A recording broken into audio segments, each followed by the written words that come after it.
भारत की संस्कृति और धार्मिक परंपराओं में ध्यान का एक महत्वपूर्ण स्थान है और इससे संबंधित कई कहानियां हैं। इनमें से एक प्रसिद्ध कहानी है डाकू रत्नाकर को ध्यान से ज्ञान की प्राप्ति। चलिए इस कहानी पर नजर डालते हैं। डाकू रत्नाकर ज्ञान के द्वारा ज्ञान की प्राप्ति। महर्षि वाल्मीकि का असली नाम रत्नाकर था। रत्नाकर अपने जीवन में पहले एक डाकू था जो जंगल में लोगों को लूटता, उन्हें मारता था और उनके सामान चुराता था। एक दिन उसके जीवन में एक बड़ी घटना घटी जब उसने एक साधु को लूटने की कोशिश की। वह साधु कोई और नहीं बल्कि स्वयं भगवान बुद्ध थे, जो एक महान ध्यान थे और ध्यान से उन्होंने परम ज्ञान की प्राप्ति की थी। जब भगवान बुद्ध को लूटना चाहता था तो बुद्ध ने उससे एक प्रश्न किया कि तुम यह सब क्यों कर रहे हो? डाकू रत्नाकर ने बोला कि मैं यह अपने घर परिवार के लिए कर रहा हूं। भगवान बुद्ध ने तब उससे दूसरा प्रश्न किया कि क्या तुम्हारा घर परिवार तुम्हारे पापों का हिस्सा बनेगा? रत्नाकर को यह सवाल सुनकर बेचैन और परेशान हो गया।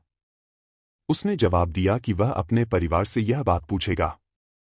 जब रत्नाकर ने अपने परिवार से वह प्रश्न पूछा तो उसे यह जानकर आश्चर्य तथा हैरानी हुई कि उसका परिवार उसके पापों का हिस्सा बनने के लिए तैयार ही नहीं था। तब उसने सोचा कि वे केवल उससे प्राप्त सुविधाओं का उपयोग कर रहे थे, परंतु पापों का भार केवल वही अकेले ही उठा रहा था। इस बात ने डाकू रत्नाकर के दिल को बुरी तरह झकझोर दिया और इस बात ने उसके पूरे जीवन को बदल दिया। भगवान बुद्ध ने नाम जपने के लिए कहा। डाकू रत्नाकर ने ध्यान में प्रवेश किया और भगवान राम का नाम जपना शुरू किया। उसने लंबे समय तक ध्यान में बैठे रहने का कठिन अभ्यास किया। ध्यान इतना गहरा हो गया कि उसे अपने शरीर की स्थिति तथा परिस्थिति का कोई बोध नहीं रहा। उसका शरीर चींटियों का घोंसला बन गया और वह उसमें पूरी तरह ढक गया।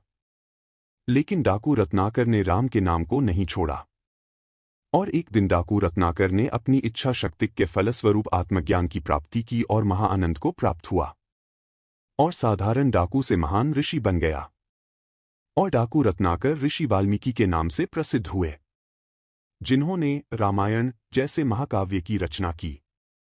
इस कहानी में ध्यान की शक्ति और दृढ़ता की महत्वपूर्णता को दर्शाया गया है और इस कहानी से हमें ज्ञान होता है कि ध्यान के माध्यम से एक व्यक्ति का जीवन पूरी तरह से बदल सकता है।